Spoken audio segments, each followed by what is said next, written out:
당원이랑 가서 니 기적 고마 중이라 참말로 냠도라 한다. 개와 탐시 캠페 샵된 수대비 당무송 냠도라 결혼아 선슈에라. I would like to request all of you to join me in a long life prayer for His Holiness the Dalai Lama. The mantra 3 times. Kangri rawe korwe shinkamte penta dewa malu chungwene jeresi wa tenzi gyatsoyi shabesi te partu tengyurchi. Kangri rawe korwe shinkamte penta dewa malu chungwene jeresi wa tenzi gyatsoyi shabesi te partu tengyurchi. Kangri rawe korwe shinkamte penta dewa malu chungwene jeresi wa tenzi gyatsoyi shabesi te partu tengyurchi.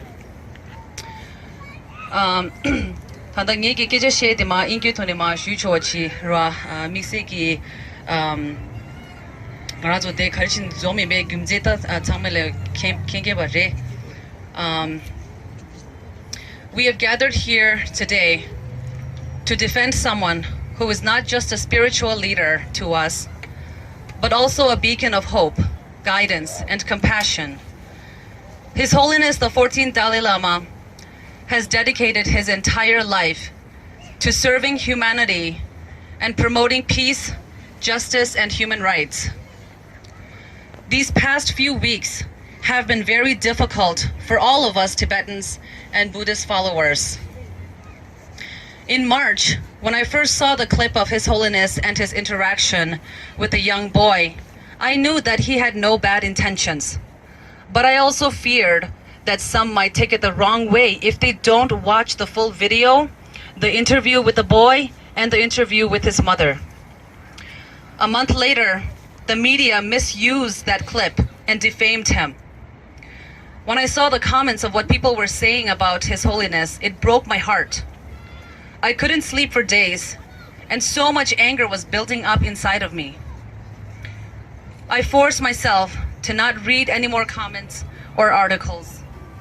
Days later, Tibetans and Buddhist followers all over the world were joining forces together to defend His Holiness, just like how we are all here today. Now, we must also ask ourselves, what is His Holiness the Dalai Lama to us? He is more than just a spiritual leader. He is a source of inspiration and a role model for millions of people around the world. Since being in exile, he has set up our government in exile and our communities so that we can flourish outside of Tibet. He has shown us the way to live a meaningful and purposeful life, guided by the principles of compassion, wisdom, and altruism. He has taught us to be better human beings and to serve others with love and kindness. But being devoted to His Holiness is not just about praying or empty gestures. It is about following his advice and walking the path he has set for us. If we claim to be devoted to him, but do not listen to his teachings or act on his advice, then what is the point of the devotion? We are so lucky to be among the 100,000 Tibetans in exile who have the opportunity to see His Holiness and hear him. He has worked tirelessly all his life for humanity and for the Tibetan people. And because of him, we're all here in America. Despite all the negative things that the Chinese government says about him, he remains calm and non-violent. However, it is not just external forces that threaten what His Holiness has built. There are also those within our own community who seek to undermine His Holiness's efforts and disrupt our unity. But let me ask you this. Is this how we show our devotion to him? His Holiness himself has said, as long as he is alive, he knows that the 6 million Tibetans inside Tibet are hopeful. But what about us? Those in the free land, he has provided everything to us. So we have the responsibility to safeguard and protect what he has built, to honor his legacy, and to pass it on to the next generation. When others speak against His Holiness, are we going to gather like this?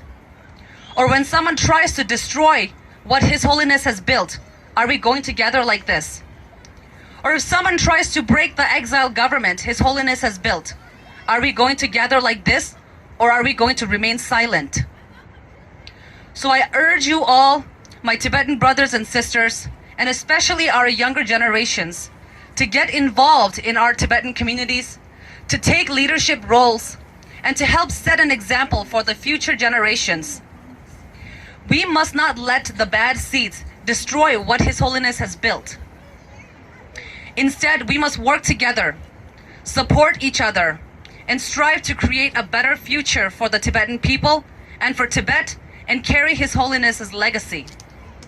If we can succeed that, then His Holiness can live a happy and long life, and His wishes will be achieved.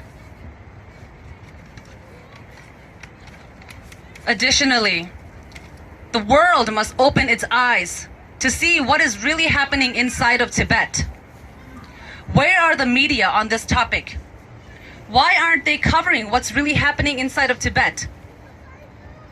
Since the Chinese Communist government took control of Tibet in 1959, hundreds and thousands of Tibetans have been killed.